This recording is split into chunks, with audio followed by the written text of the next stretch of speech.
Commissioner Olshouse, Here. Vice Chair Clark, Here. Chair Black. Here. You have a quorum. Thank you.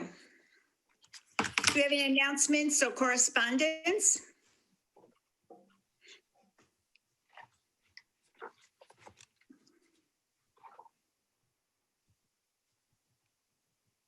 Hello. We have any correspondence or announcements?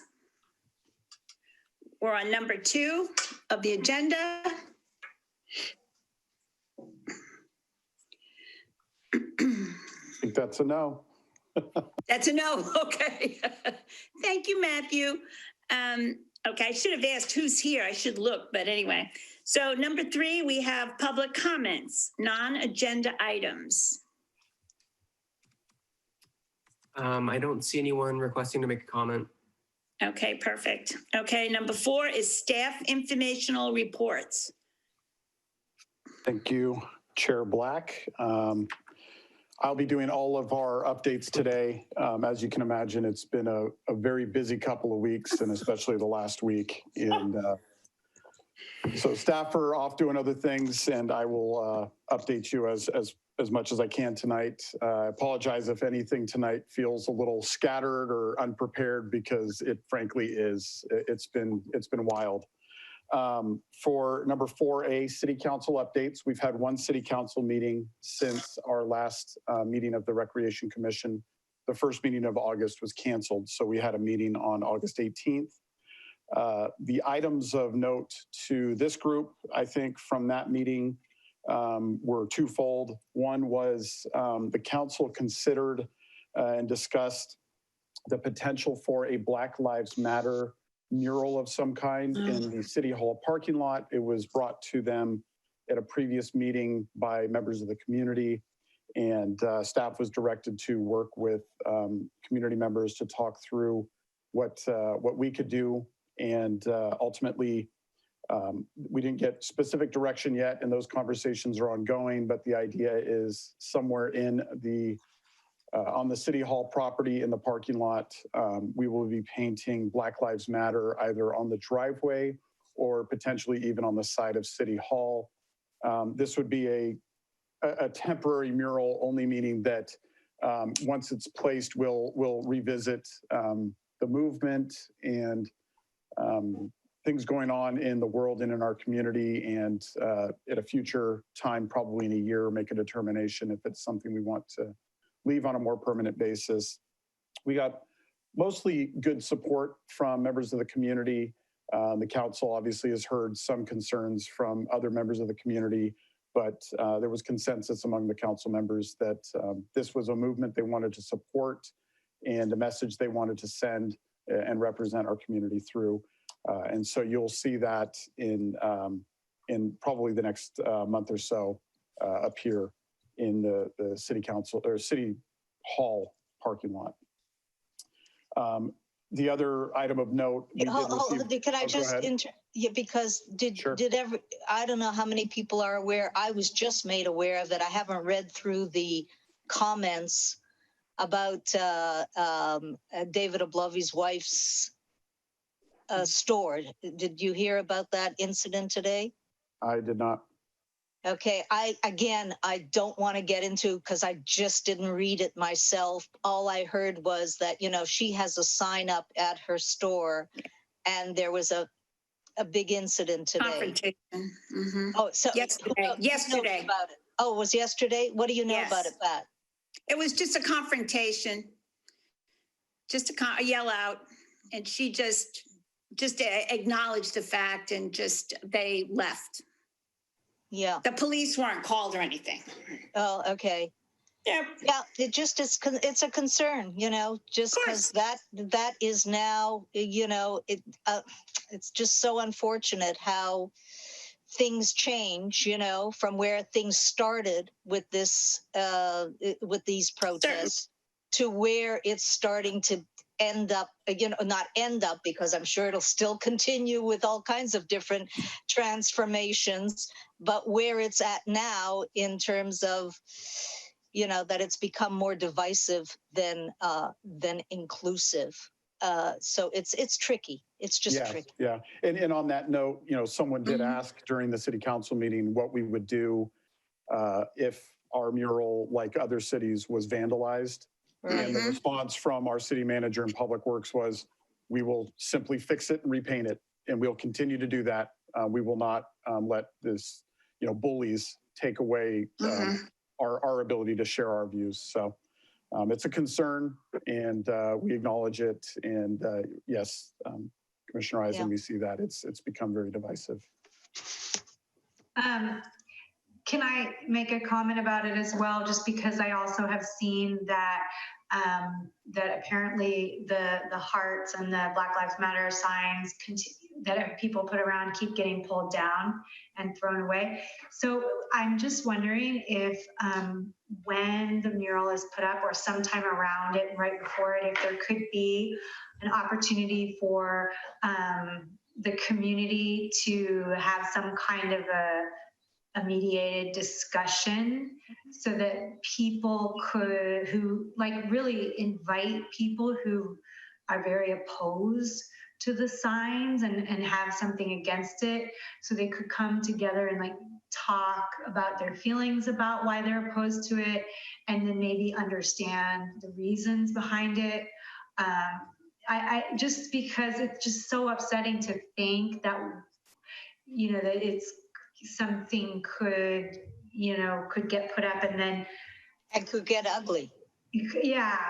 And I feel like that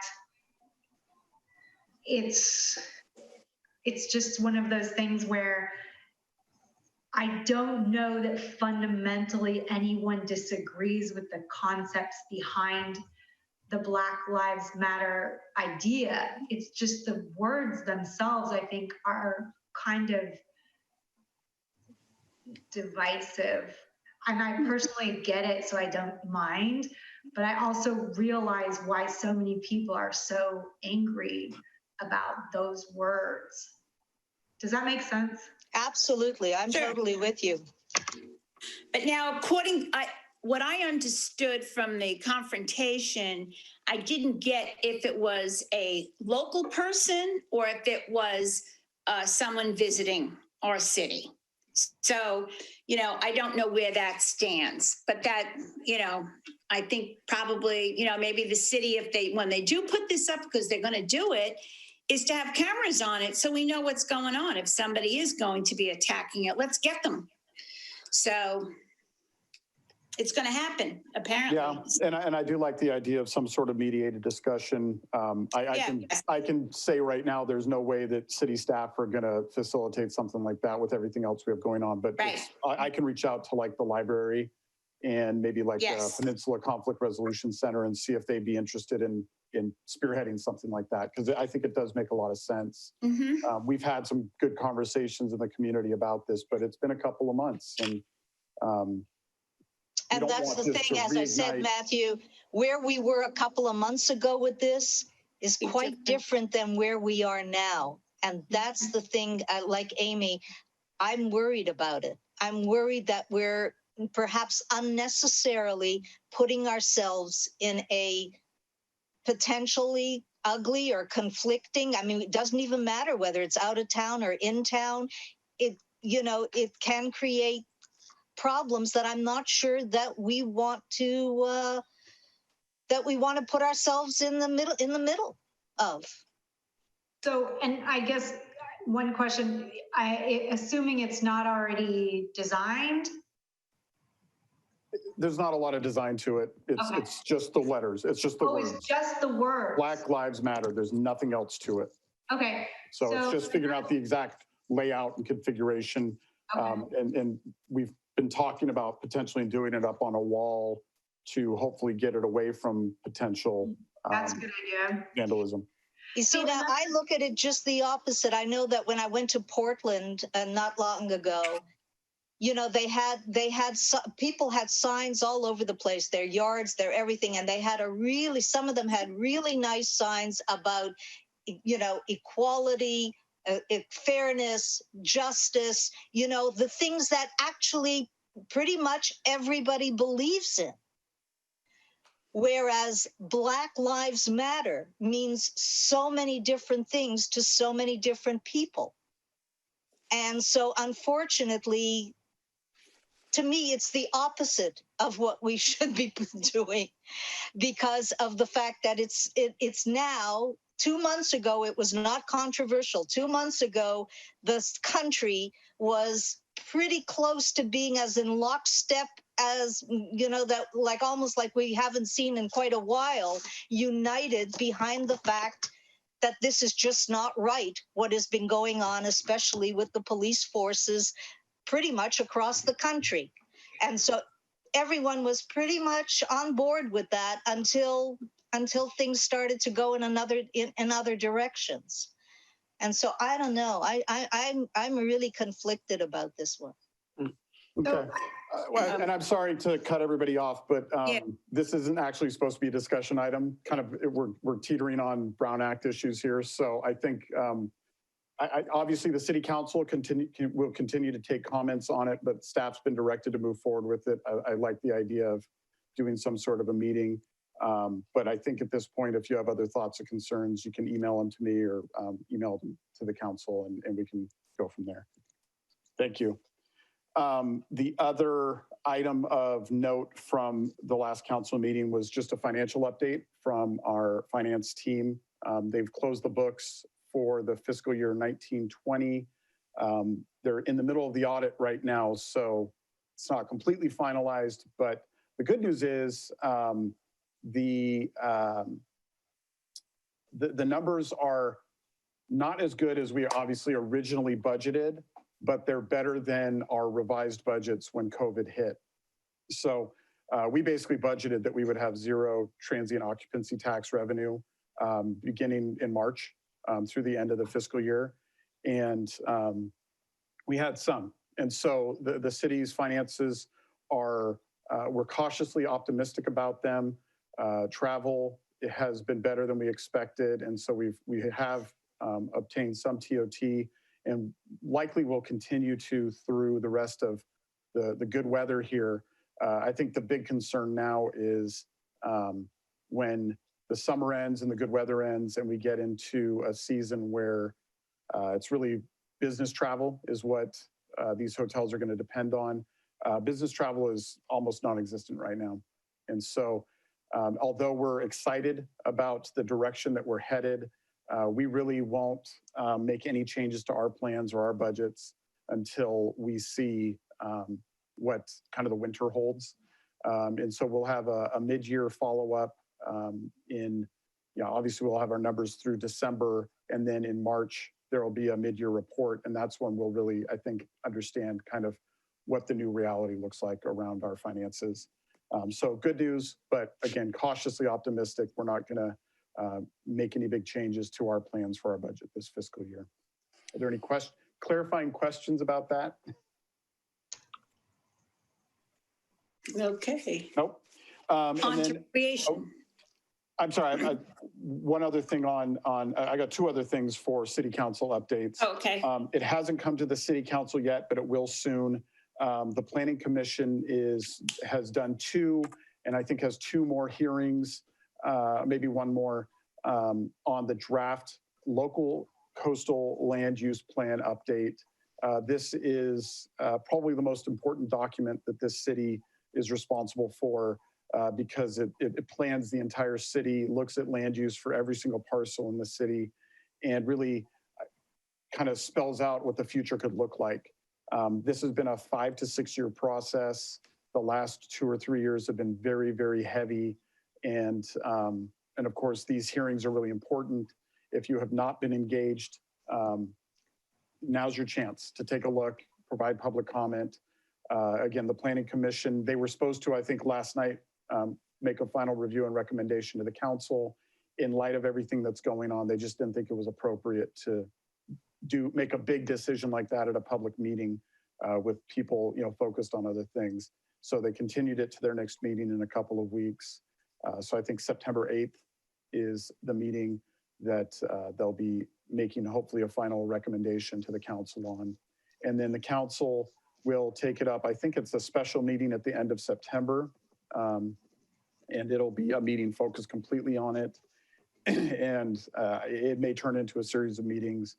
But again, this is the most important document that the city is responsible for. It's a plan that should last 20 to 30 years. Once the council adopts it, then it has to go to the Coastal Commission for approval, and that takes about a year. And then the new land use designations and changes can take effect.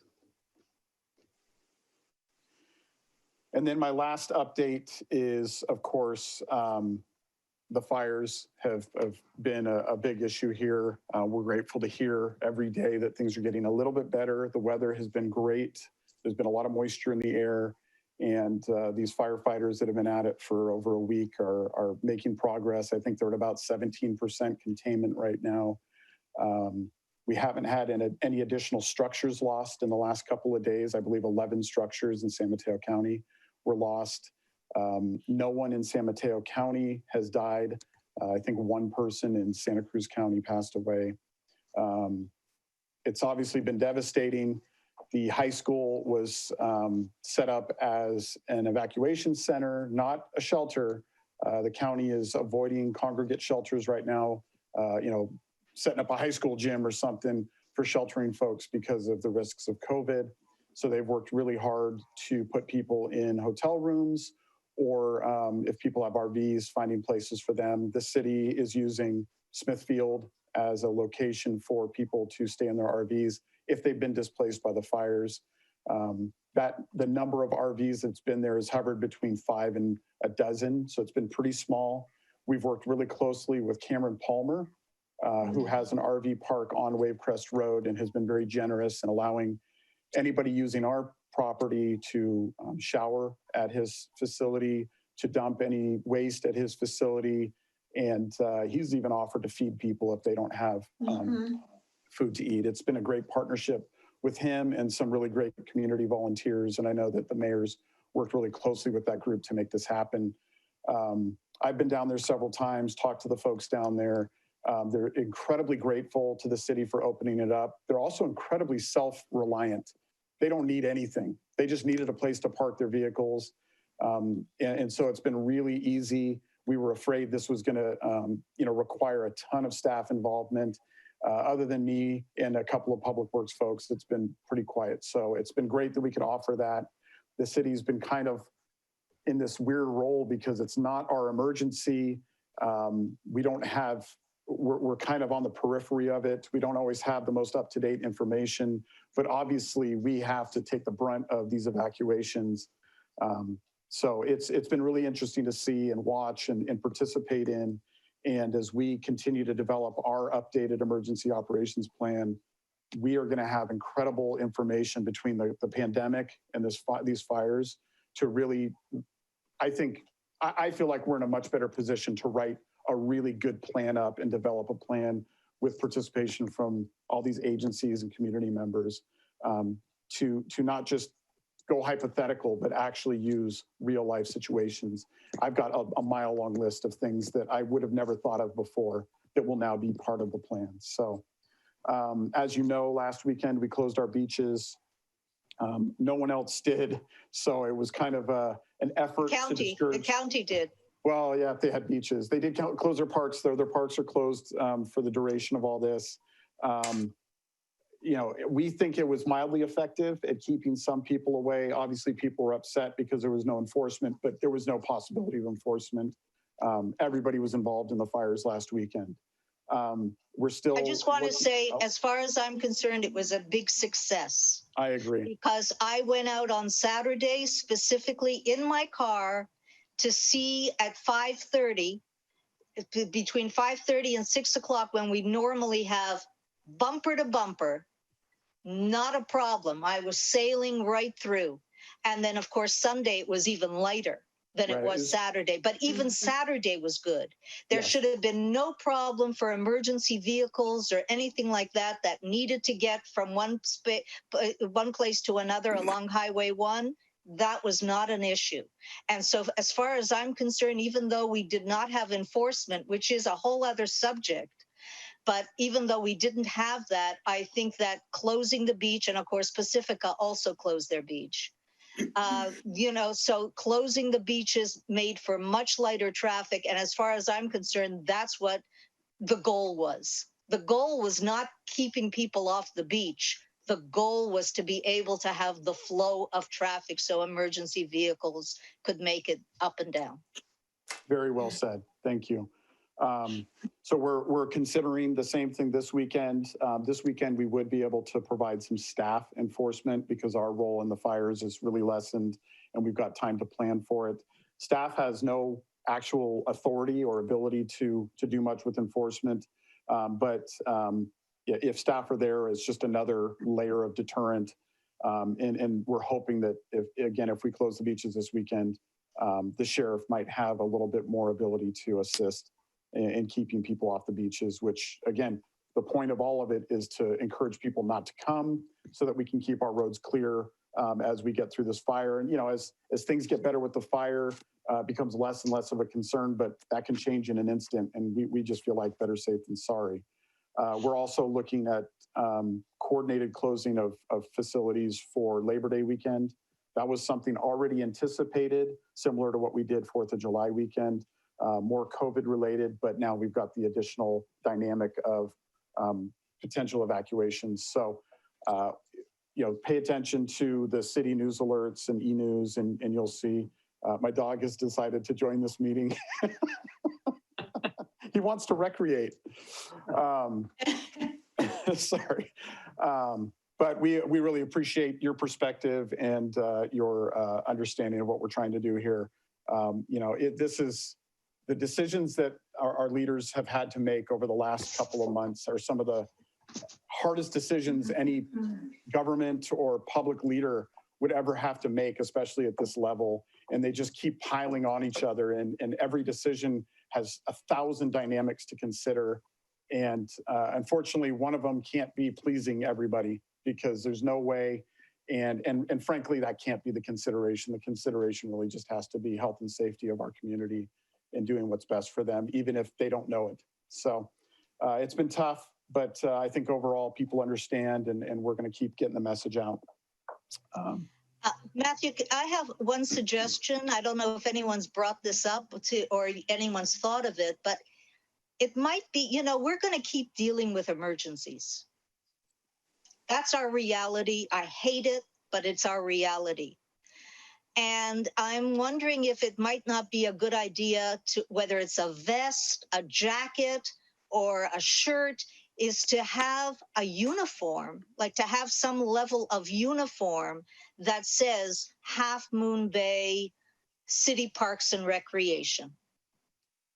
So that, just like the state has their state park workers and they have a uniform, even though it's not a policeman, people still, they still, something about a uniform that people respond to. So I think that it might be a good idea for us to have some uniforms so that, it's a recognizable person. It's a person that has a certain level of authority. And I think that could be helpful. Yeah, and our rec staff does have shirts and vests that have the city logo on it and say Parks and Rec. And then many city staff have vests and everybody has jackets with the city logo on it. We have kind of intentionally stayed away from them being too authoritarian, like they're more welcoming. Yeah, like a state parks worker is kind of there to help, to this, to guide, exactly. Yeah. So, but I appreciate that idea, and the fact that it's important for people to know that we're not just community members or just somebody showing up to chase people away. Right. Yeah. Great. For recreation updates, just a couple of things. I'm sorry, before the recreation updates, I thought you would talk about, I don't know how it went. I don't know what happened, especially because it was such a crazy weekend. I thought it was going to be, was it canceled or did it happen, the pilot project? Are we talking about the street closure? Yeah. That is part of my recreation update. Oh, it's part of the recreation. Okay. All right. Good. Yeah. The actual street closure was planned and executed by Eddie and Nicolette and our rec staff. So yeah. Okay. So we did actually move forward with it. Again, talking about decisions that are really hard to make. So just for context for everybody, I think we've shared this, but I'll share it again. We've been working with the businesses in the community for several months on how the city could support them, give them opportunities to serve the community and keep their doors open. As outdoor dining became an option, we saw lots of cities do street closures and what we call parklets, or where they block off parking spaces, and sidewalk cafes. And we've allowed some of that, but we've also been working on policies to make it really easy for businesses to do it. As we were talking about the street closure concept, there was a lot of mixed responses. And so we actually did survey the businesses. Still somewhat mixed responses, but generally there was support to do one weekend, not Main Street, a side street, and just provide some outdoor seating where people could get to-go food and go sit down and safely sit and eat outdoors. And that might keep them downtown enough to go and shop at some of the stores and to patronize some of our other businesses. And so, of course, that weekend was selected as this past weekend. Lots of effort was made to rent chairs and tables, to bring in extra janitorial services, to solicit donations and support from businesses, financial support to help pay for it.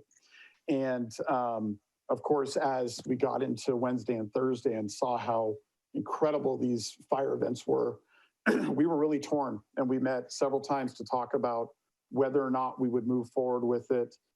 There's a term in business called sunk costs, and when you're making decisions, you can't worry about what you've spent money on previously. You can only worry about what's the right thing going forward, because you might invest in something and then get tied to it even though it's a bad idea. And so we kind of had to push aside all the work that had gone into it, all the investment, and just decide, is this the right thing? Is this the right message? We're closing our beaches. Are we encouraging visitors? Are we encouraging tourism? Ultimately, and we talked with the chamber, we talked with several businesses. Ultimately, we decided to move forward with it. We knew that we'd have an influx of folks, evacuees, and that people in the community were not going to be going anywhere else that weekend. And so we decided that it wasn't ever marketed out as a tourist thing. It was really marketed on Nextdoor and through our social media, and not really pushed out to the greater community. And we just decided we would move forward with it and kind of take it day by day. If it seemed like it was creating an unnecessary problem downtown, if we thought it was bringing in tourists, we could cancel it's 3 days, so we could cancel any of the days. Ultimately, it was pretty low key. It was very nicely done. It was used. It wasn't packed. People that used it seemed to enjoy it quite a bit. And we carried it through the whole weekend. We have started engaging with all the businesses. We did pass out survey cards to the businesses that weekend, and we're collecting feedback. Again, the feedback's been mixed. Some people really did not like the fact that we moved forward with it. And we knew that there would be people that just didn't like the concept. We tried to explain to people through some of our postings why we decided to move forward with it. Obviously, it didn't create any big problem, but still the perception is kind of mixed, and we'll take all that into consideration as we think about if we want to move this forward. I feel like we probably do need to pilot it again on a normal weekend, give it another shot. But we'll obviously still take all the feedback before we move forward with it. Interested if any of you were downtown, if you saw it, and your thoughts and any kind of feedback, criticism or otherwise. I didn't get to see it, unfortunately. Definitely think, though, that it's something you should do again. When the air is cleared. And I'm curious as to what the objections are from those businesses that are not happy about it. What we're hearing so far has been a mixture of they were just unhappy doing it that weekend. Oh yeah, okay, that I can accept. Blocking a road. We're telling visitors to stay away, and yet we're providing this kind of what they saw as visitor serving service. Right. Yeah, and again, I can understand. I'm not going to argue with people that was all stuff we thought of, and we just decided. Yeah, that, it's a hard call to make, yeah. and it's a mixed, but I understand their perspective, that the mixed message, because that's what we keep getting nationwide, is just mixed messages, no clear message. And so, yes, it's important. People are dying for some clarity, but it's tough when you're dealing with on the fly situations. And as you said, that's what I figured when I heard that you were going forward with it. I figured it's because I'm sure there's rental things and other things that, have already been baked into the cake. And so it's hard to just pull out at the last minute. I mean, again, we would have if we really felt like what we were doing was causing a problem. You can always, the costs weren't that much. You can eat them. You can work, negotiate. Ultimately, we just felt like it would still be an okay thing to do in light of the fact we'd have evacuees in town looking for a safe place to be. Well, that's it. That our community members were not going to be going over the hill because we had the good air quality. And we thought it might be something that the community liked. And again, I was there for for multiple days of it. People used it. People enjoyed it. They were very respectful. No one moved tables. People kept their distance. I thought it was great. And I would love, if we pilot it again and people really like it, I would love to find a place to just leave it for several months. That's right. Yeah, no, I'm totally supportive. I think it's a great thing, and hopefully it works. Well, I went by Saturday morning pretty early, and the tables were set up and the flowers were on the table, and it was very impressive. I mean, it was just top of the line to have it. It just looked beautiful. So I really feel that, as you say, as our situation changes here, that it would definitely be a nice permanent installation. Semi-permanent. Anyway, we're not going to permanently block a road, but I could see us leaving it open. No, but it's a movable. It's a movable feast. Yeah, a movable feast. So anyway, congratulations. Yeah, Eddie and they deserve a lot of credit. Very beautiful setup. So thank them. Will do. Are you going on to? Are you finished with Parks and Rec? A couple more things. Okay. I don't know. Just a reminder. We do have some programming still happening. It's all being done outdoors. I'd say the most prominent one is just dog training and puppy training. I think puppy training is happening right now, actually. It's very, very popular, and it's being done, with the right protocols in place, social distancing. So it's not quite as fun as the normal, just kind of mix of a dog training class. But, we're going to keep trying to, within the confines of safety and keeping people distance with COVID, to offer as many programs as we can. And the only other update for that piece of it, you'll get an update from the Boys and Girls Club later about their operations at the TED AdCom. I don't see Jill here or anybody from Jill They're Ickes. here. Oh, Jill Ickes. Yes, sorry. I don't see Jill Ickes or anybody from planning. They were hoping to get to us tonight. Again, they're slammed with the LCLUP. But there is a proposal, and they just wanted to share it here because as we rewrite some of our codes, this commission's going to have a role. There are actually a couple of proposals to do murals on the white wall at the corner of Kelly and Main. And the item that I thought we were going to bring forward, and we may see someone from planning show up a little bit later, and we'll rearrange things. But it was supposed to be part of this update. Is I believe it's somewhat in collaboration with the History Association. There's some really great historical photos. For those of you who have been here a while, it used to be a gas station forever. Right. I think it was owned by the Cunha brothers. It was probably, somewhat connected to Cunha's Country Store. And I remember going there as a kid, and it was just this really throwback old two-pump gas station right in the heart of town. And they've got some really great photographs, historic photographs of it. So I believe the plan is to blow some of those up and kind of show what it used to be, especially as plans for redeveloping that site move forward. This is kind of a last chance to remember that history. So again, if Jill pops up, she was going to share a little bit more detail, get a little bit of feedback from you. Ultimately, For these types of projects, the Planning Commission has to approve it. But we do want this commission to have a role in anything related to art, public art in the future. And so we thought that might be a nice way to do it. But again, things are very disjointed right now and everybody's running a million miles an hour. So I apologize. We don't have photographs or any of the things that they were thinking about, but just a heads up that hopefully that's coming. And then as additional ideas like this come forward that require city approval, it would start with you all. Great. And then I you would love make the direction. recommendations to the Planning Commission. Yeah. Beautiful. Okay, that's all I have for that. And then for the Parks Master Plan update, John Dowdy apologizes. He can't be here. He's been he's been impacted by the fires, not that he's lost anything, but he had been evacuated from his home for quite a while, and they've just gotten back into their home and kind of dealing with some of that. And obviously not a lot is going on around construction right now and projects, but Carter Park continues to move forward. We're committed to getting the design completed. And right now we're working with the architect and the architect and our planning commission on getting through the environmental portion of the process so that we can get these finalized plans ready for grant submissions. We plan to submit for more of the Prop 68 grants, and we'll be in a much better position here going forward.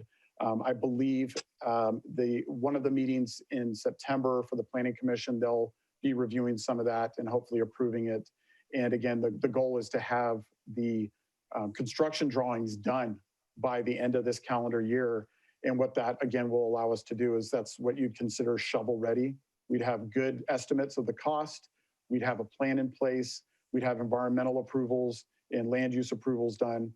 And then all we got to do is acquire some money to actually hire a contractor and do the work. And so that puts us in a very competitive position for grants in the future.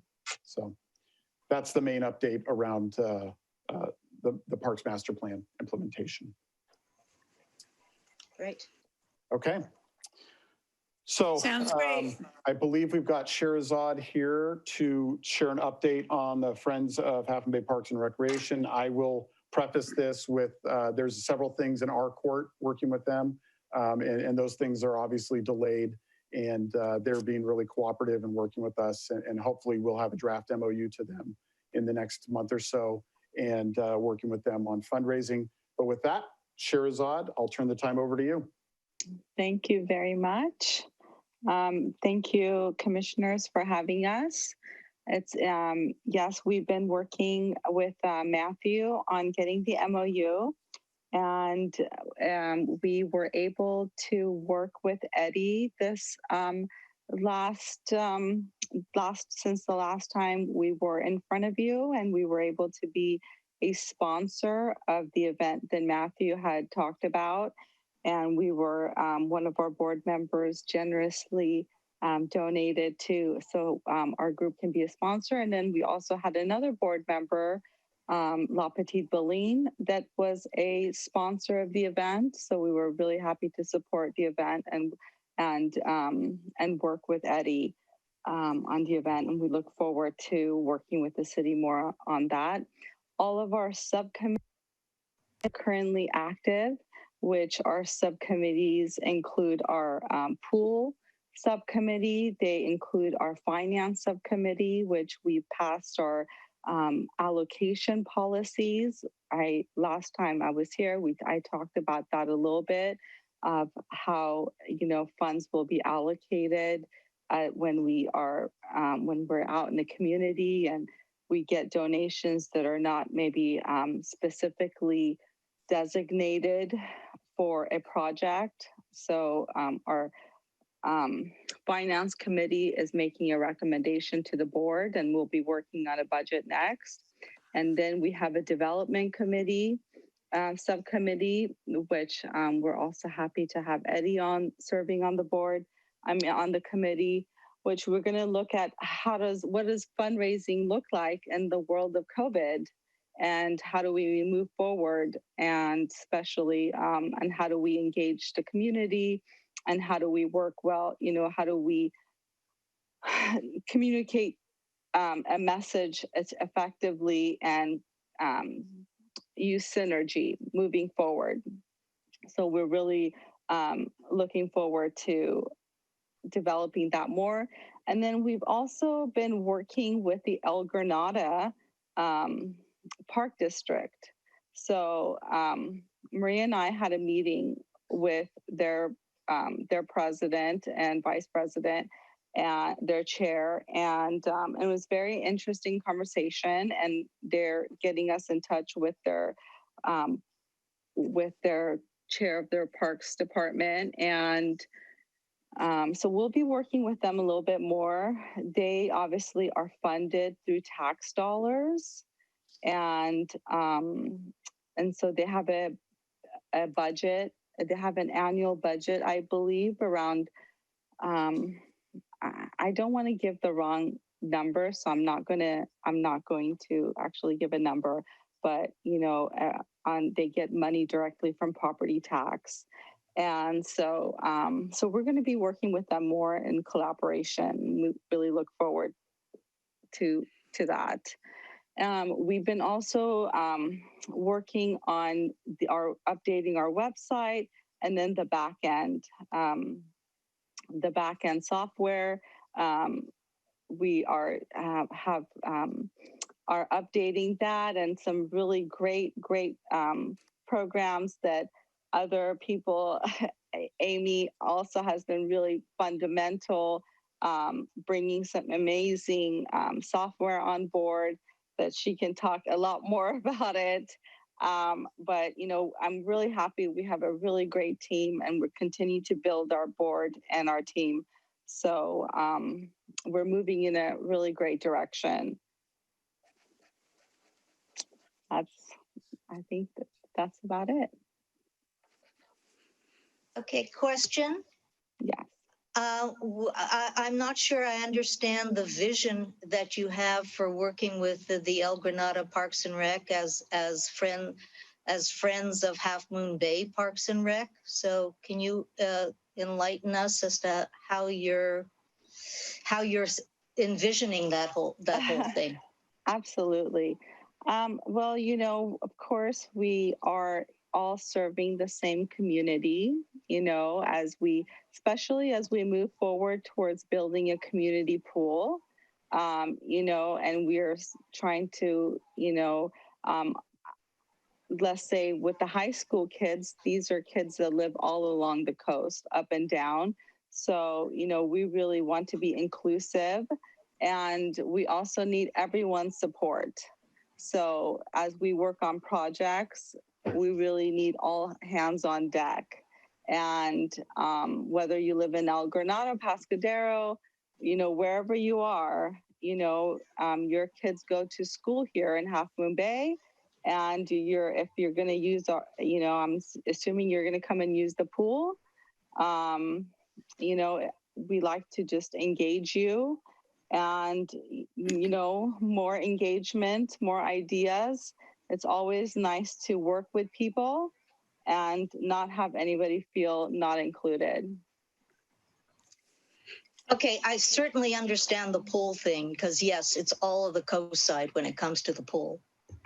But for specifically in supporting our Parks and Rec here in Half Moon Bay, I'm just not sure how that is going to be, handled, and so that we feel comfortable with this, with this whole thing. It's, it's a little messy. Let's face it. I mean, absolutely. That's why, we're not the Parks and Rec Commission. You guys are. And of course, we have no decision-making authority for anything having to do with the Parks in Half Moon Bay or the Recreation in Half Moon Bay. We're just a nonprofit organization. And so, and we're just here trying to raise funds and help wherever okay, but we're back to our mixed messaging scenario. When we're out there and you're out there, you specifically tell people that you are the nonprofit arm of Half Moon Bay Parks and Recreation. That is what I've heard you say time and time again. we're for the city of Half Moon Bay, actually. But yes, we're the nonprofit arm for the city of Half Moon Bay. Yeah. Yeah. Right. Okay, but I just heard you almost retracting that and saying that, you know, We have no decision making. We have no, I didn't retract it. I said we have no decision making power. So, I mean, we're not making any decisions. So, you know, we're just engaging people as we're raising funds. We're raising funds and engaging community members and their opinions. And, you know, we're not a decision-making entity. Understood. Matthew, can you help me here with how this MOU is going to, you know, be able to factor all this stuff in, and still that we feel that we do have a true nonprofit arm for the Parks and Recreation effort here in Half Moon Bay? Yeah, I think the MOU is going to be really key, especially as they branch out and work with other organizations.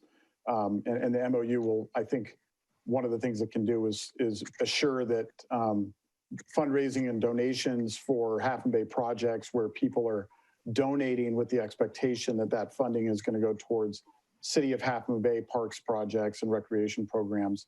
You know, that there will be assurances that happens. You know, of course, the membership drives that they have, we don't have any claim to any of that money. That's for their operations. And as long as they can fundraise and support projects, whether it's here or in the unincorporated parts of the community, as long as that can be accounted for and we can be confident in that, I think the MOU can address that and assure that. So good. Yeah, I just want the messaging to be really clear because, again, so much with the fuzzy, mixed, people don't know what's going on. Just make sure that it's clear. Yeah. Thanks. And of course, the MOU will come before you all, before we take it to the council for approval. So I think that'll be a key is really making sure that we've covered everything to your comfort level and to also the Friends' comfort level, so that when we go to the council, we know we have a great agreement in place. Right. Yeah. Good. That's it. Thank you very much. Thanks, Shahzad. Thank you. Thank you. Okay, 5B. Great. Addressing So, adult and senior isolation. Is that okay, Matt? yeah, sorry.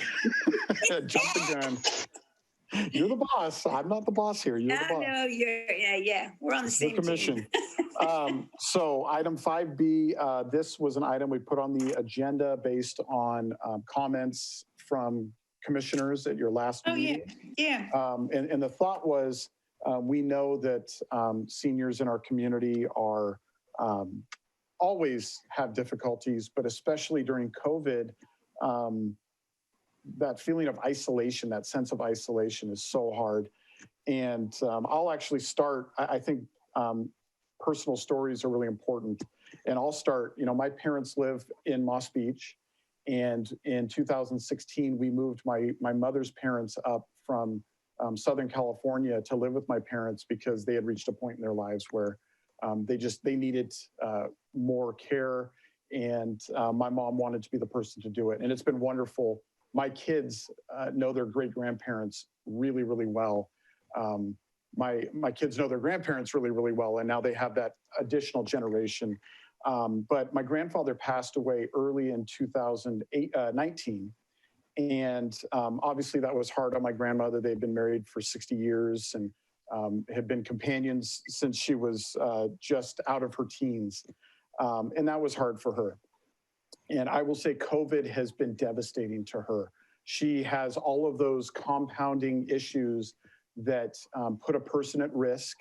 My parents have some of those issues.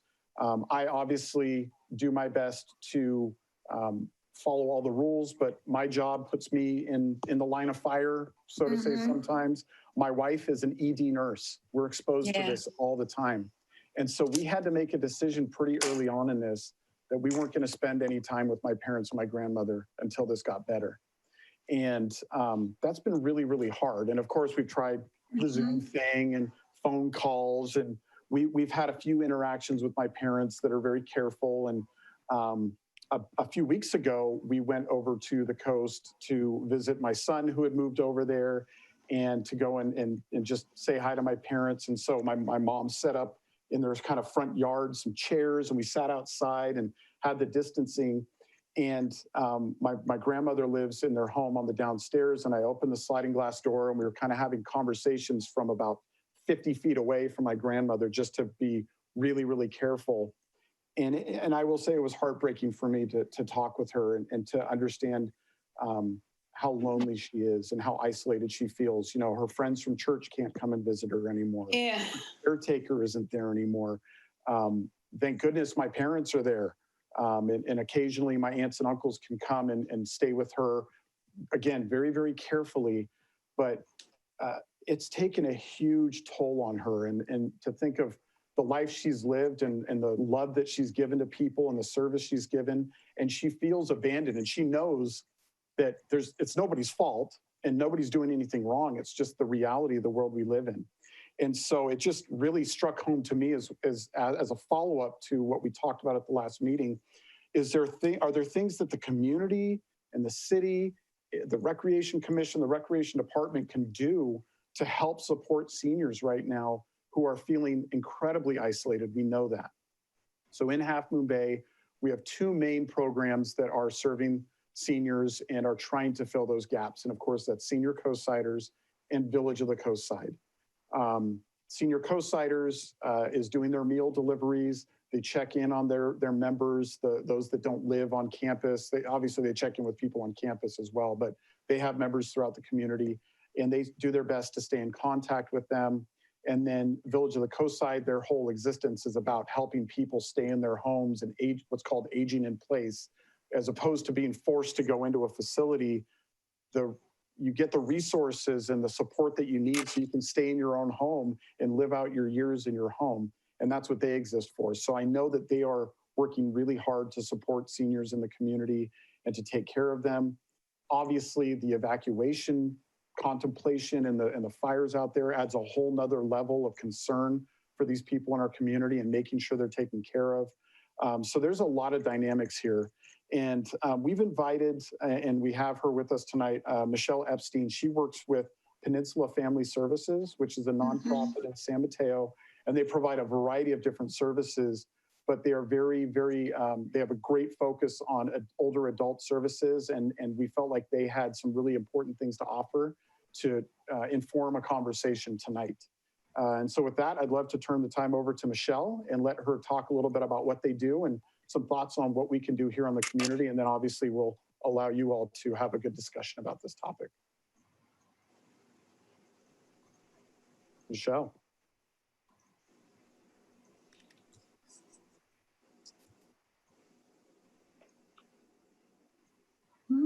There we go. Okay.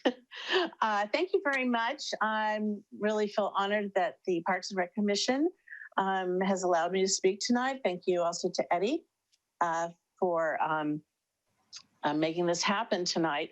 I'm with the Senior Counseling Program. I'm on staff for Peninsula Family Service. It's part of our Older Adults Division, and we are funded by the San Mateo County Behavioral Health and Recovery Services. And I just want to kind of briefly tell you what we do. We train older adults over the age of 55 in San Mateo County. We put them through a fairly extensive training that we're starting up in October for about 6 weeks, 2 mornings a week. And we train them on basic communication skills, working with diverse cultures, understanding social isolation, basic counseling skills, what kinds of health issues we're going to start developing as adults get older, grief and loss, which is taking on a whole new meaning with COVID, and depression, taking care of yourself. And we do a lot of continuing education every other month with our counselors. Once they're trained, we match them with someone in their community who's struggling with aging issues. We get a lot of referrals On the coast side, we get referrals from senior coastsiders and the hospitals in the area. We're connected with the village as well. And so the volunteers are asked to make a one-year commitment. We've had to change our model quite a bit. Most of the visits were once a week for an hour. In participants, we don't use the word client anymore, participants' homes, but now we've converted to telephone calls, FaceTime. If somebody's open to do Zoom, I do Zoom with someone every Thursday morning. She's 85 and she's one of the techiest persons I know. And she wants to see my face. And it's great. I think it's added so much depth. That's another issue, is getting our older adults up to speed on technology. It has nothing to do with age. Anyone can do it. So I have some few interesting facts and surveys. Prior to the pandemic, surveys have found that 1 out of 3 adults over the age of 45 said they were lonely. Since March 11th, that's gone up about 30%. And with social isolation and loneliness, it's not just a feeling of being miserable. It can have long-term and deadly effects. We've seen physical decline, cognitive impairment, mental health issues, economic health. Medicare and Medi-Cal costs have just skyrocketed. One of the things that we is up on the screen, we started as a result of the pandemic, is an older adult resource line. And we have a case manager that's there every day from 7:30 to 4 at the number on the screen. And he connects people to all kinds of services. If they need food, he puts them into that, it points them in that direction, sets things up. He's helped people get on housing lists. And also, if someone would like a well-being call, which is basically it's the same program that we have. We're just doing kind of triage right now. If people would like someone calling them, one of our counselors every week, we'll do that. Eventually, some of those people end up being part of our program down the line, but we're there to provide resources. And one of the other things that we've done on the coast is started a group probably about a year ago, both at Senior Coastsiders and at the Pacifica Older Adult Center. And it's called Stages. It's a drop-in discussion group. And we talk about whatever people are feeling at the time. It's a way of building community, decreasing isolation. So what we did is we converted that to Zoom.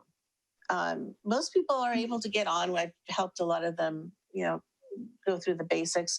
Some dial in. That's perfectly fine. And we meet for about an hour, about once every other week. And for most of them, they like to see somebody else's face on, in their home.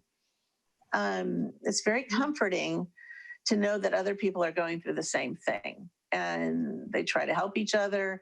And we try to discuss things that, even are distracting, like what kind of music is giving you comfort during this time.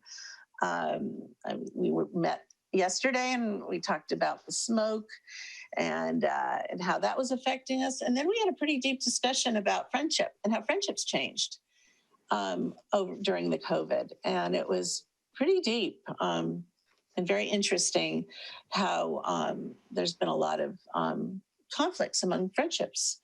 So we try to, help with that. And so that's kind of what we're doing. So, but we'd love to get more involved with Parks and Recreation, getting the word out. Eddie and I are going to start working together to get information out there. And if you have any other suggestions of places I should be going, I've been checking out different Kenyatta Cove and making contacts there, and different housing, Leslie Gardens. We have a number of people we're serving there right now. People that are in assisted living are actually having a very tough time because they're locked up in their rooms. Mm-hmm. And it's really, really, really tough. They don't see anyone. So this is our program's a bridge to getting them connected to other people. So does anyone have any questions about what we do? Yeah. Hi, Hi, I'm Pat Hi. Black. Hi, I'm Pat. the chair of the Parks and Recs. Thank you so much for taking the time and for sharing the information. I think this is real important. Hopefully, you'll have the information posted on the city's website as well. It's always a good point for information gathering. And I'm just really touched and impressed with the amount of outreach that takes place here in Half Moon Bay. And it's really amazing. And I think that with everything that's gone on, people have an opportunity. And as it is stated, you can bring a horse to water, but you can't make him drink. And that's where I come into conflict with some of my neighbors who don't want to cooperate. But the fact of the matter is I love the fact that you have that the call-in line. So that does make a difference for people that don't want to be seen. So thanks again, Michelle. Appreciate your time. Thank you. Michelle, we don't have a lot of assisted living situations here in Half Moon Bay. So most of our seniors are, living Kenyatta Cove, the senior complex, etc. Leslie, yeah. Leslie Gardens, exactly. Mhm. And but a lot of them are alone. And so the whole idea of this loneliness thing is significant. So that's for us here. I'd say that's the probably the most important thing is how to get people to feel not so alone in this terrible time that we're going through, really. Well, loneliness is something that happens a lot. And one of the things that I've experienced living here is learning about what's available. There are people that get food delivered. They have people who do shopping for them. And what I noticed, I'm at Kenyatta Cove. And so that the amount of people that keep track of what's going on. And it's truly touching. It's wonderful. The dedication and the safety factor, that people have outreach. And I think a lot of the services that are offered through the senior co-side is real important. And, it's changed drastically, but there's still that outreach. Everybody knows hope. And so that's a real important thing. And I think it's pretty outstanding city for what takes place here and taking care of our aged citizens. So it's really amazing. There's a lot of outreach, and okay, that's really my question in a way: is how are we identifying an issue, or is it not an issue? And that's the first thing. If it's a real issue, then of course we want to be working with it. And my guess is it is an issue, simply from the standpoint that we are now, since the pandemic, it changed things. And as much as there was all kinds of activities and things going on before, of course, the pandemic has changed that enormously. The fires add to the isolation. And certainly air quality becomes a big factor for myself. That means for everybody. Yeah, they don't go out. Yeah. Right. Yeah. And No, it truly. puts the elderly especially at risk. So they're at risk with the COVID, they're at risk with the air quality. It's just like one thing piled on another. So I'm not sure, Michelle, about your program in terms of how it would work with us. One idea that I have that might be a nice thing to do or to Matthew is but this would require really, I'd say, talking with Sean from the Cabrillo School Board, is perhaps the idea of kids putting together drawings, cards, and Yeah. Yeah. sending it out to our senior community. I think that would be Mhm. something that would be appreciated as like a way to just connect, feel connected, even though you're by yourself in your apartment, is to feel that connection. That's one thing, that I thought about as a possibility. I don't know what we can do maybe about maybe the possibility of animal visits. Can't do it. No, why not? No, it's COVID. Yeah. You got it. You can't have that. Yeah. I have a question, Michelle. Yeah. Is how can we address when some sort of a technical issue gets in the way of communication? I mean, if they have a landline and can have a conversation over the landline, that's one thing. But if they might have access to Zoom but don't know how to download the app, or if they need perhaps an upgrade to their landline so that it assists their Hearing. their hearing or sight or something like that. How are those technical aspects addressed? If they need any help with with the landline and hearing, our counselors are trained and know the resources and help them make that connection to get the assistive devices on the phone. We have a program called Help at Hand, which provides technical assistance to older adults. We often do teach classes through senior co-signers. So we have a staff member who will do trainings on Zoom, trainings on how to use your smartphone. And we're developing a mental health app right now. It hasn't been completed. That's part of the program that's specifically for older adults. So we have people, we're helping people get on Zoom, all the time. We sit down with them and evaluate what their technology is in their home. They may not have a computer that's compatible, but they may have a tablet that's available to them. Mm-hmm. And tablets work great on going on Zoom, or maybe they dial or in. a cell may phone. Not want, or their cell phone. They may not want to be seen. Right. And that's okay. Mm-hmm. And we do have some people that just dial in and they get the same experience. So most of the people that we serve on the coast, we serve people who are living alone. Mm-hmm. It's just in the last several months, we're serving more people at Leslie Gardens and different places because they're not able to interface with their neighbors. And so we're seeing that's kind of overall throughout the county. We weren't serving as many people in, older adult facilities as we are now. And we've got some fantastic counselors out on the coast. We got 3 that we're going to be training in October, in addition to the ones that we have.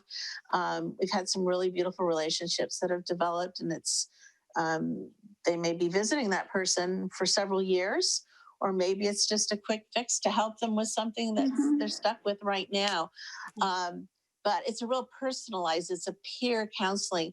I know our auxiliary is doing a lot of doing cards and sending out greeting cards to older adults. And they're bringing kids involved in that too. So I think that's a really big movement right now. I live in San Mateo, and San Mateo's got a movement towards, people love mail.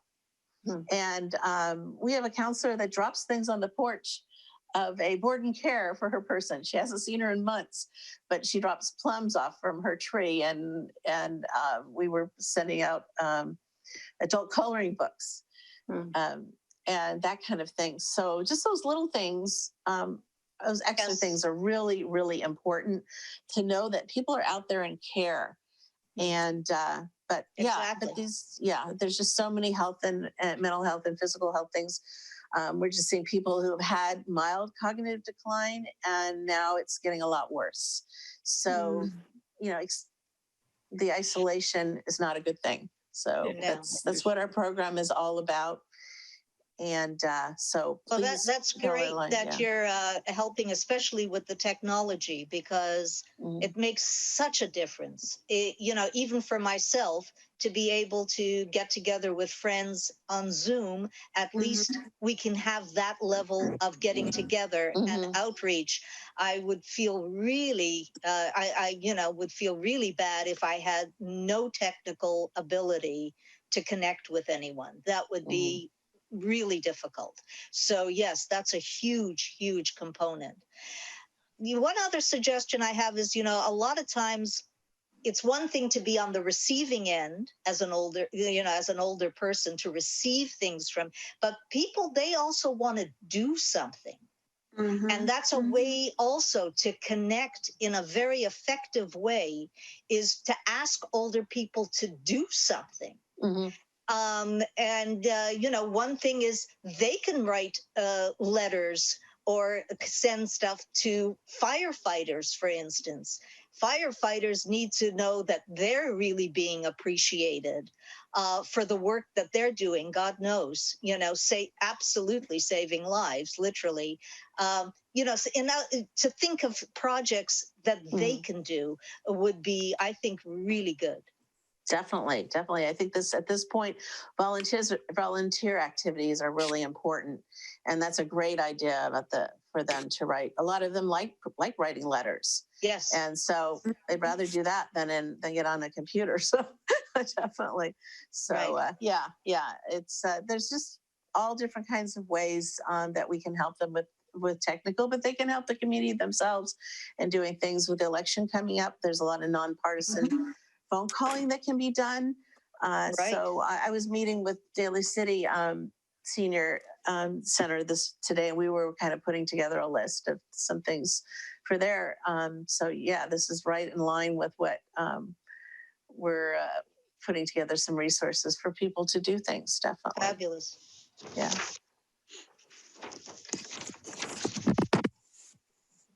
Okay. If no other commissioners have Michelle. questions, I had a few questions. Okay. Okay, Matthew. Two quick questions for you, Michelle. One is how much coordination goes on between your agency and Senior Coastsiders and the Village of the Coastside and the Senior Adult Day Health Center and the services that are kind of here on the coast? Because it sounds like you are doing a lot of work with our community. Right. When I was hired 2 years ago, we felt there was a disconnect. We hadn't been doing enough on the coast, and so that was part of my job description to do that. And so I was very excited because I love coming out of the coast and meeting people and interfacing, that kind of thing.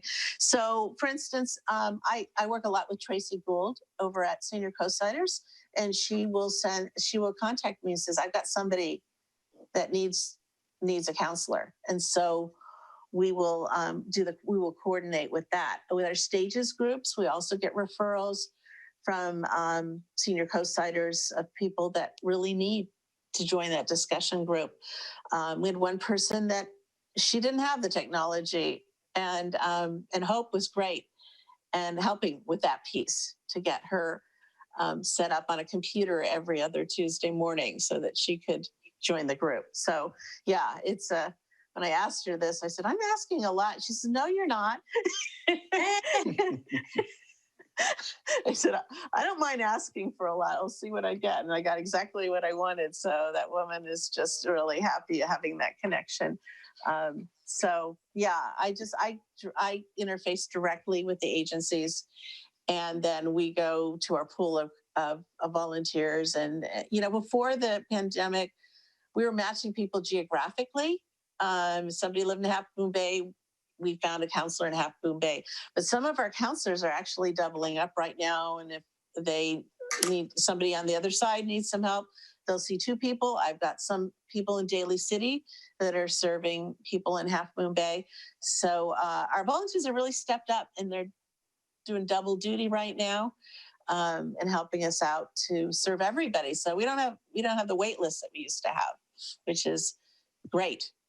Yeah, that's fantastic. Yeah. Well, we appreciate that coordination goes on, and there's really complementary relationship going on there.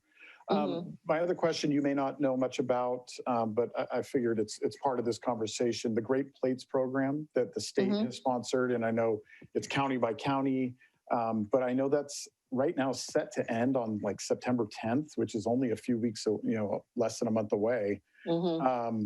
I would assume that also is a way that people are connecting, because for those of folks who don't know about it, it's a program that actually buys meals from local restaurants and delivers those meals to seniors. So there's a variety of businesses on the coast side that are part of that program.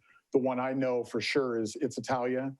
They are part of the Great Plates program, and people that they have to meet certain criteria and have a certain level of need, can actually get deliveries in meals 7 days a week.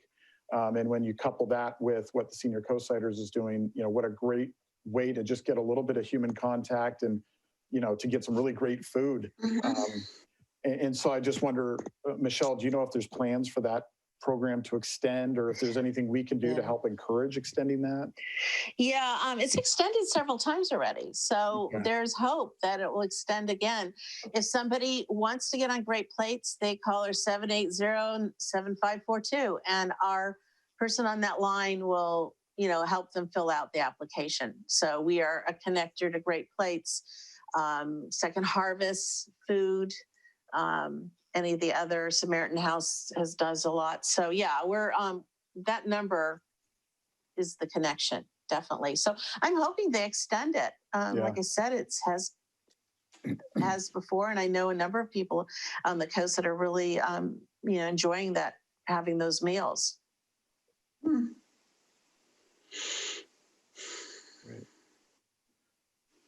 Okay. So any more questions?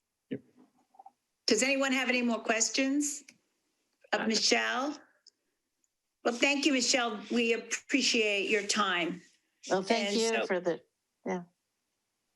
You're welcome, really. Yes, this has been really great to help inform the discussion. Thanks for the work you're doing. Excellent. Thank you. So we're going to go to the next item, which is 5C, the Girls and Boys Club update. Before we go to the next item, do we, Matt, do we want to follow up with anything in terms of doing something on this subject? Yeah, Eddie made contact with Michelle as he was researching the issues and trying to figure out how to facilitate a good discussion. And what a gem we found. I'm so glad to be connected to that program and to Michelle. It sounds like Eddie and her will be in contact with each other. Obviously, we need to do a big push for their resource line and their services to the community. So I'll work with Eddie and Colleen on making sure we get a good push out to the community through social media and whatever other means we need to make sure we reach the target group there, of course. And then are we able to find out how many people don't have Wi-Fi access? I don't know for sure. I think most of the Wi-Fi issues are targeted towards the youth right now and their schooling. Right. But I think one of the follow-ups to this, I think, is maybe it's time to invite someone from Senior Coastsiders. I think this is a discussion I would love to keep having because as we finally come out of this and can get back to some normal rec programming, it'd be great to know other ways that through our rec programming we can serve seniors in our community. So if everybody's okay with it, I would love to invite Senior Coastsiders, Sandy or Hope, to come to our next meeting, or somebody from Village of the Coast Side, and just keep this discussion going on kind of a regular basis. Yeah. So that would be my biggest takeaway at this point. Good, definitely. Find out more what we can do. So. And Matthew, there's subsidized internet service for older adults too. Right. Just like for the families with children. So it's very reasonably priced. And I believe cell phone service as well. Okay, well, definitely then it's, it would be great to have somebody out and get that information down as to, because then it helps so much with any kind of outreach we might want to try to do, is knowing that we've got the connection.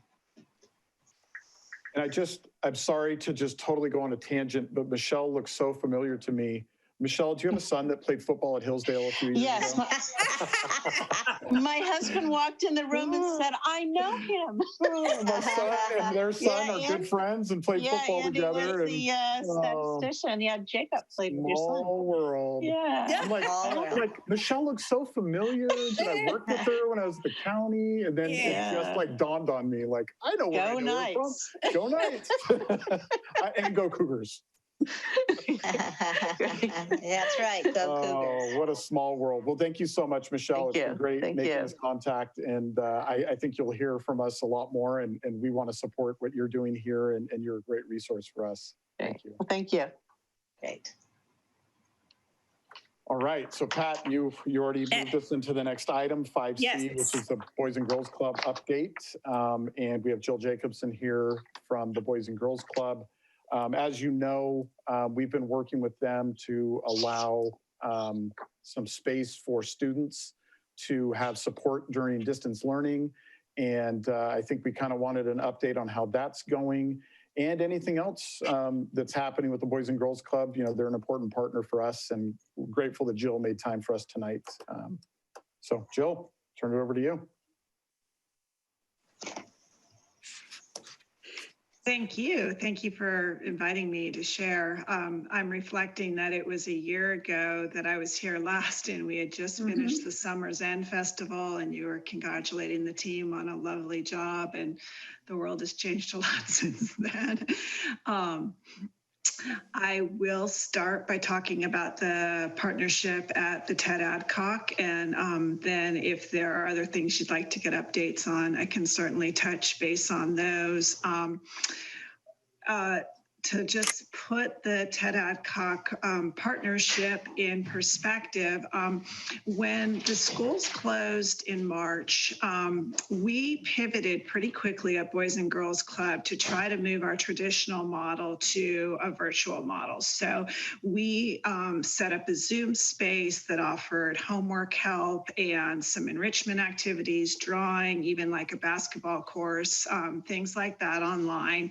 And we found pretty quickly that we were losing students, that they were not engaged. I think for a while we all thought, oh, kids are going to love this. They get to be on their devices the whole time, and turned out not to be true. And so when Cabrillo started talking about how they were going to approach the fall, we really realized we were going to need to do something different to serve. And I know some of you have Cabrillo students, but just to give a really short summary, that after a pretty thorough analysis, they gave their families 3 choices of how to access learning this fall. And the most dominant one was something called a hybrid model that allows that once COVID is in some sense of containment, that their smaller groups of students will be able to go back to school on a rotating basis. And more than 75% of the parents in Cabrillo selected the hybrid model. And fairly soon after that, the numbers spiked around here. And the hybrid model is still in place, but it begins right now for Cabrillo with 9 weeks of something that's called synchronous remote learning. And that means that we will be in this synchronous remote learning until at least October 15th. And what synchronous remote learning means is that you are expected to be in your seat with your teacher at a set time every day, just like you would have been in school. So your first period class starts at 8:40 and you are there.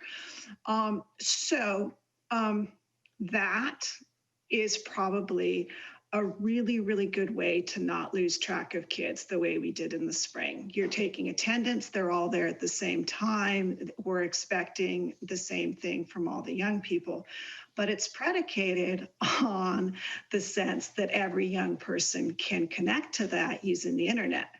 And that's not true.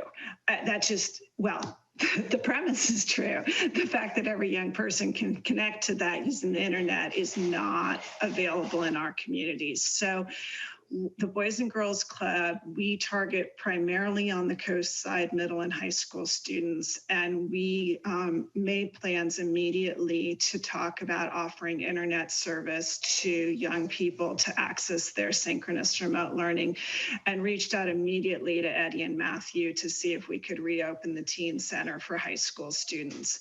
And I just want to stop right now and say that their response was immediate and positive and welcoming and so supportive. And we all should be incredibly thankful that they are our partners, because it's just been amazing. So we are, school started a week ago tomorrow. So we're just on about a week of it. And the Ted Adcock Center is set up to help as a space for high school students. And then we've got 4 spaces over at Cunha for middle school students without remote access. The format right now is that kids are in class Monday, Tuesday, Thursday, Friday from 8 to 12. And so that's when it's open. And then there is the expectation that they'll be doing work on their own in the afternoons and on Wednesdays. We just started with space for actual learning. So that's all we've done for the first 2 days, Thursday and Friday last week and Monday and Tuesday this week. But we had a staff meeting today and are gonna extend to time in the afternoon for homework and some time on Wednesday for work also. With the social distancing and the safety protocols that were approved by the leadership in both the city and Cabrillo and Boys and Girls Club internally, we've got space for 12 students at Ted Adcock right now. We've got 3 enrolled completely. We've got 5 more in the process of enrolling. So that will leave us another 2 to 3 spots at for daily use. And I'll reach out tomorrow to both All Us and the migrant program at Cabrillo and see if there's any more referrals. We will also start a remote homework program right after Labor Day, with no time. With no time markers. I have no idea what holiday we're at.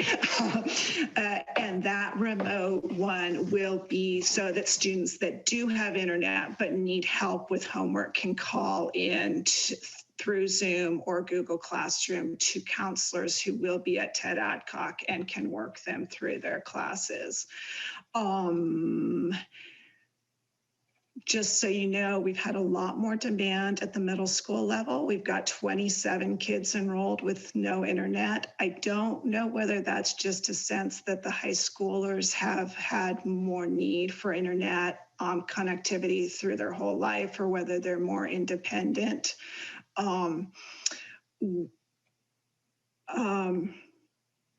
But right now, every kid that we're aware of in the Cabrillo district in grades 6 to 12 who doesn't have stable internet platform at home is being served either in our partnership with you or in the classrooms at Cunha with Boys and Girls Club staff. So pause there and just ask if there are any questions.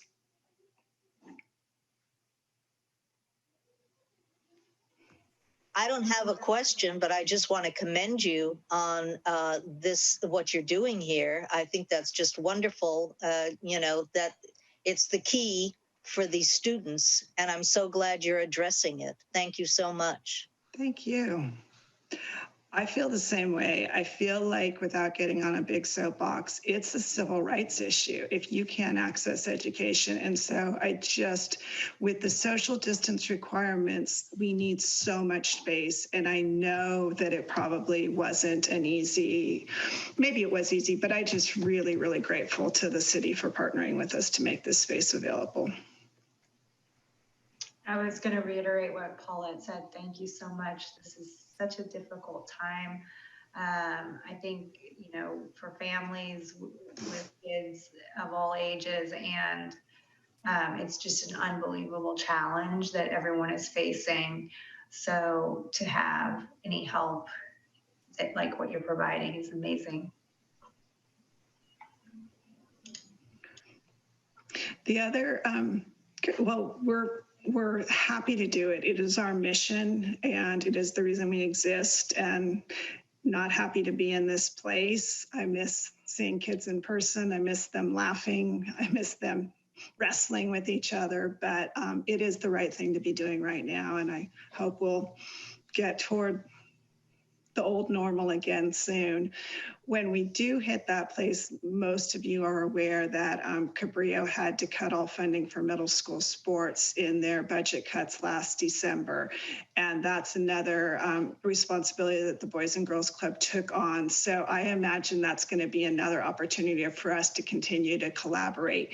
Cunha Middle School Sports operate in a league called the Adam David League. It includes this school district, San Mateo, Belmont Redwood Shores, and Palo Alto. And the Adam David League's made a decision that we will not begin any sports earlier than December 16th. So all of those are on hold. And then obviously it'll be guided by health considerations. But that'll something we can continue to talk about when things return to some sense of a different kind of normal.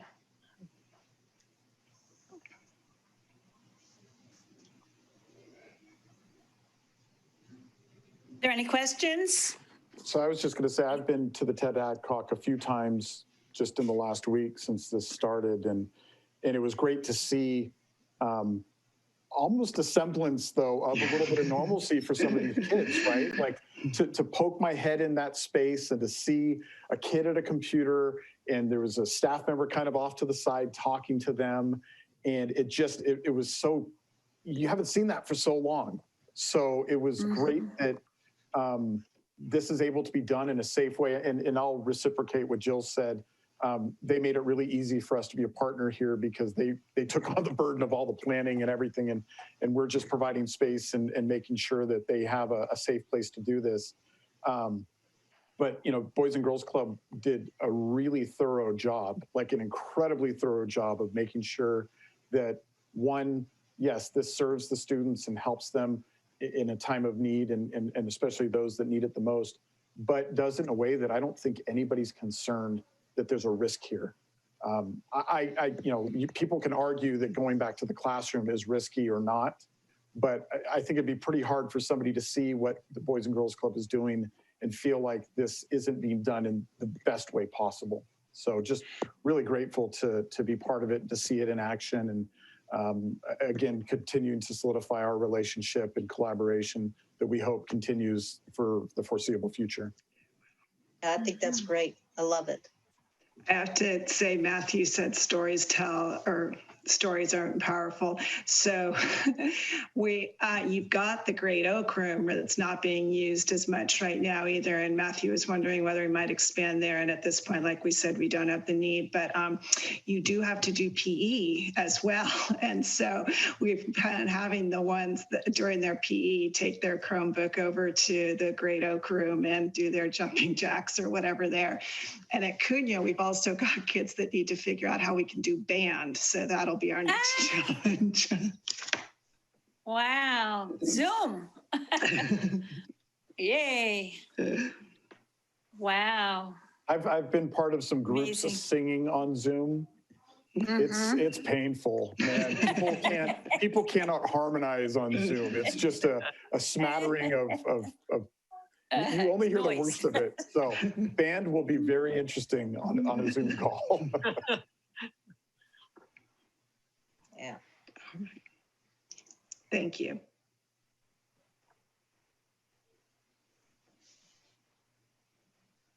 Pat, your mic is off. Oh, I was talking to my 7-year-old. Sorry. Oh, no, Pat. Me. Oh, Pat. I'm Sorry. Yeah. Jill, I want to take this opportunity to thank you again, and I do look forward to you coming to our meetings and keeping us up to date. I mean, this is just fabulous. So Thank you. thank you again. And I'm Thank so you. happy we have Ted Adcock. Yeah. It certainly is it's kind of like a magical place. So I agree. anyway, take care. Thank Be you. well. Thank you. So, Matthew, are you there? I am here. Do we have any report outs or? I think the next is a report out. No, next would be future items. Oh, preview, future. Oh, item okay. 6. Right.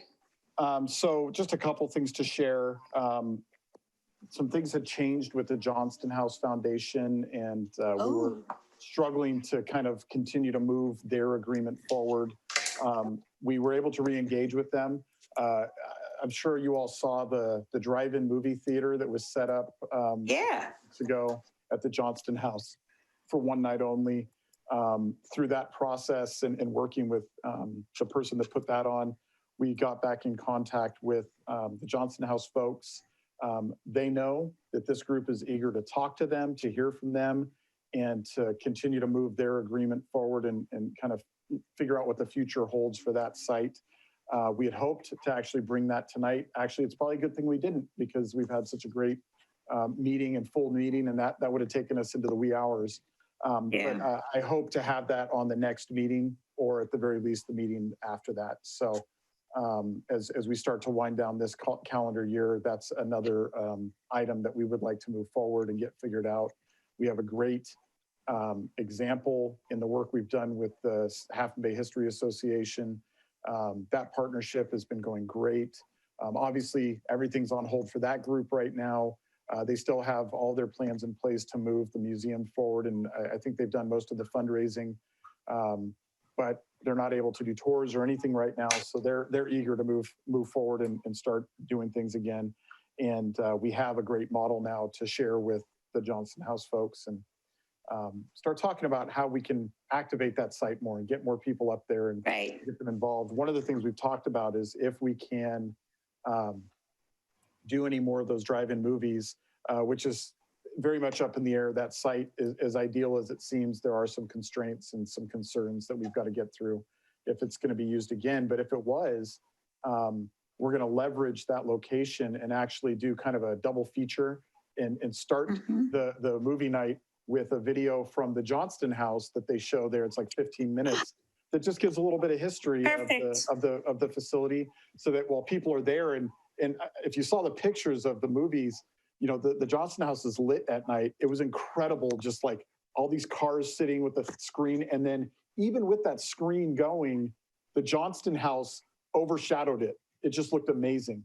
And to then add a dynamic where the people attending learn about that Johnston House, I think it's prime to. I think that's a great idea. Yeah, so we're really excited to try to make that happen. Talk about this for a little bit more. So, okay, so how did this happen? The movie theater? Again, not an item for full discussion, but I'll just share. There's just an individual in the community that has been working on this for months, seeing other communities do it and wanted to do something similar.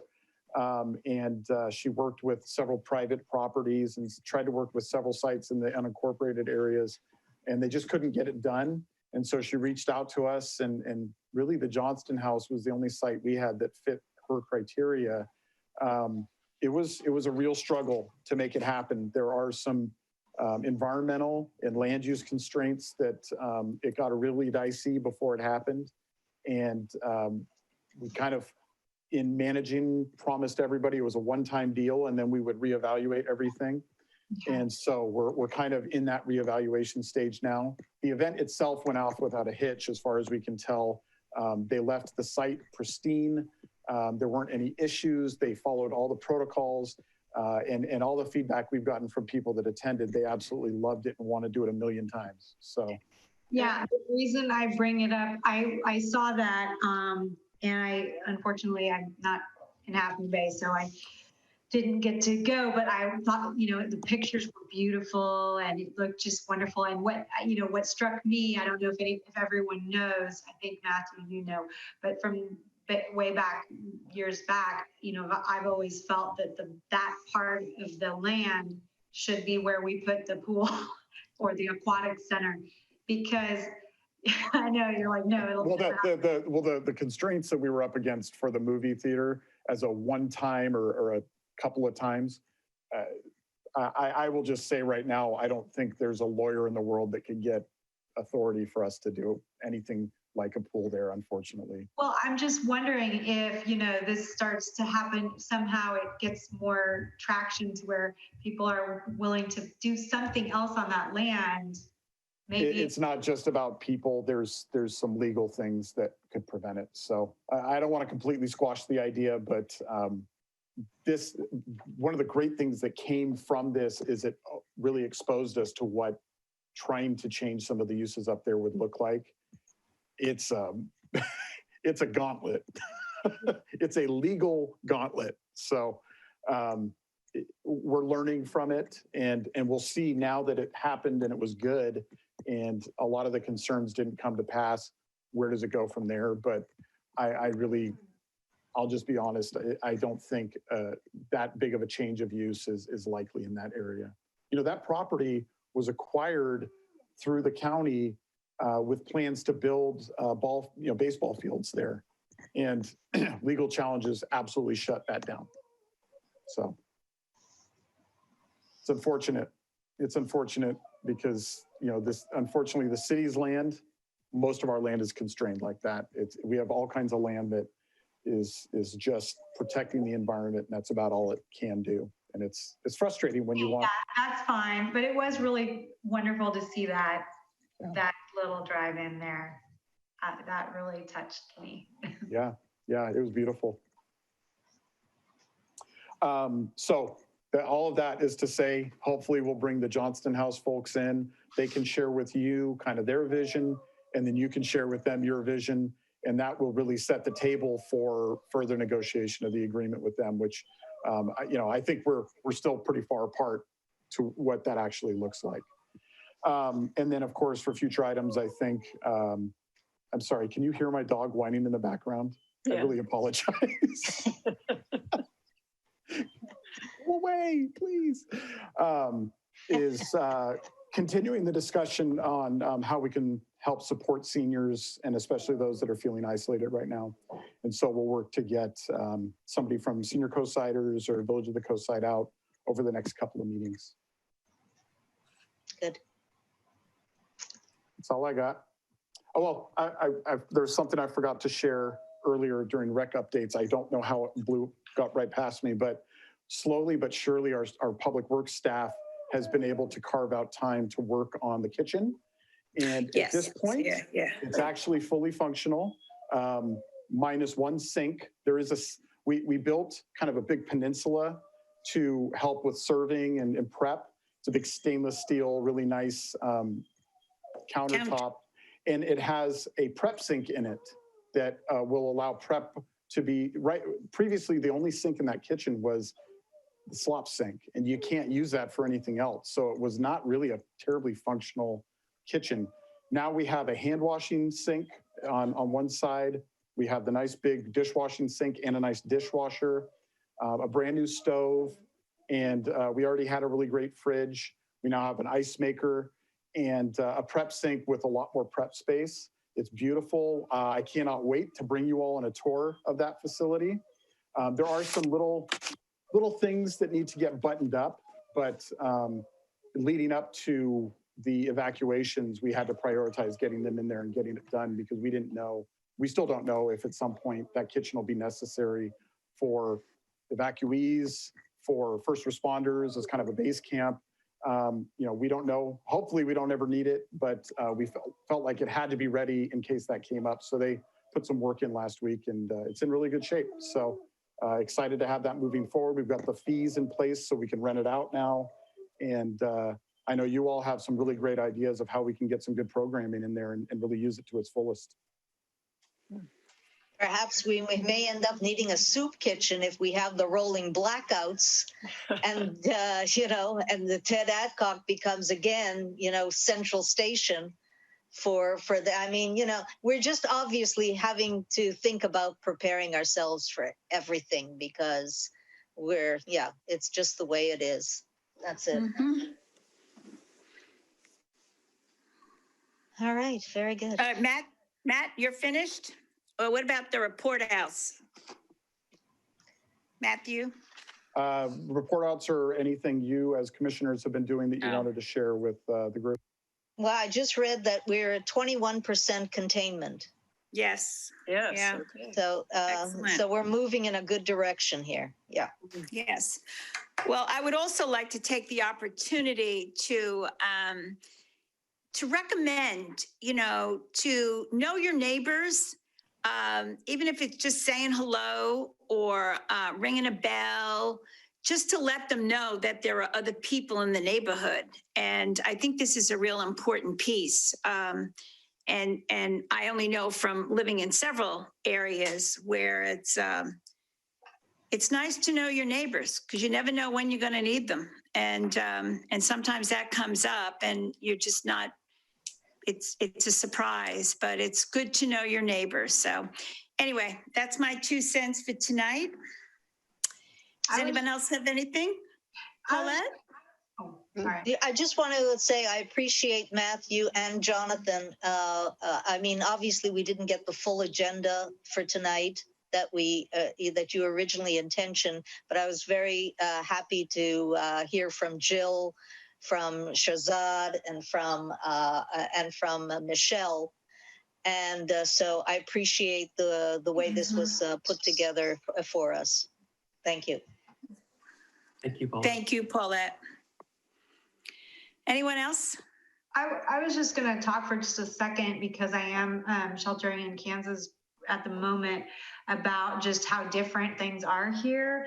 Now, having said that, the cases have been rising sharply here, but I just was going to mention that it's very different here in terms of like everyone wears a mask inside, but people are not really sheltering in place too much. In other words, kind of businesses are everything is generally open. The schools are not opening. So that's the same. They're going to do remote learning, but the university down half an hour away is, Kansas, a huge university, is open. Everybody went, it's in person. So I'm not trying to suggest that they're doing the right thing here, because clearly they're not. The cases here are rising so sharply, it's almost overtaking San Mateo County. And we don't go anywhere or do anything because, but my point is, the only reason I'm sharing this is because the morale here is very normal. Yes. And that is a big thing I feel is different. That, even if many people are sheltering in place, I think because so many people aren't, there's almost, other than the masks, everywhere you go, there's more of a feeling of normalcy, which I think is helpful to the general mental state. Morale, yeah. Morale. But however, like I said, it's not really good because it's spreading like wildfire here. So among people who are just going about their lives. So I just wanted to, I feel like if I could do something for California, it would be do something in between. Because I haven't been there since June, but it seems like the morale was so bad. And I guess that's my question. Would you guys say the morale is getting better or is worse or what there? Well, I think part of the issue is it's not just COVID, it's the wildfires. So since that started, it would be difficult to separate that out. It's, and I would say that the last week has been a huge challenge here. Yeah, I don't know if you were gone all of this past week, Amy, but it was a very anxious time for all of us here because the fire for 6 days, 5.5 to 6 days, was 0% containment, 0%. And it was, people in Pescadero, La Honda, San Gregorio, which is our next town down, were on notice for evacuations, which meant that Half Moon Bay could have been under threat itself. We were already, had things ready in the garage for evacuating because it was that the reality, So no, it's been tough here. There's no question about it.